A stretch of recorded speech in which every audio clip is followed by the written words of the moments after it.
সেই জায়গা থেকে যদি সরে না আসে তাহলে তারা ব্যাপক গণ আন্দোলনের মুখে তারা পড়বে এবং পরিবর্তন করতে করতে প্রধানমন্ত্রীকেই পরিবর্তন করার প্রয়োজন দেখা দিবে।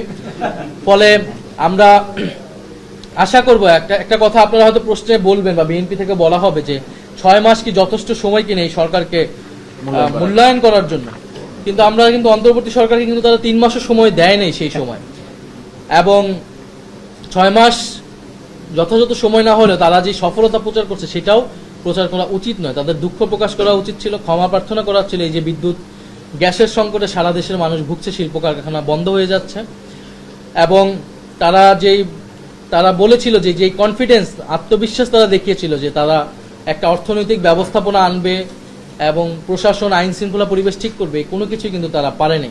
ফলে আমরা আরো 6 মাস অতিবাহিত হলে কিন্তু এই সরকার কিন্তু আর বলতে পারবে না যে অন্তর্বর্তী সরকারের দায় বা ফ্যাসিস্ট সরকারের দায়, এটা কিন্তু জনগণের কাছে আর কোনোভাবেই গ্রহণযোগ্য হবে না।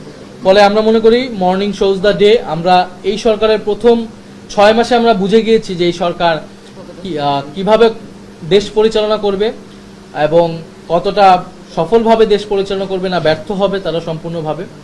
আমরা বিরোধী দলের জায়গা থেকে জনগণের কাছে এই তথ্য উপস্থাপন করছি এবং জনগণের এই প্রত্যেকটা যে ইস্যু, বিদ্যুৎ, গ্যাস, জ্বালানি সংকট, ওষুধ নীতি, সার এবং এই যে মানবাধিকার আইন, গুম কমিশন আইন এবং গণভোটের গণরায়, প্রত্যেকটা ইস্যুতে আমরা মাঠে থাকব।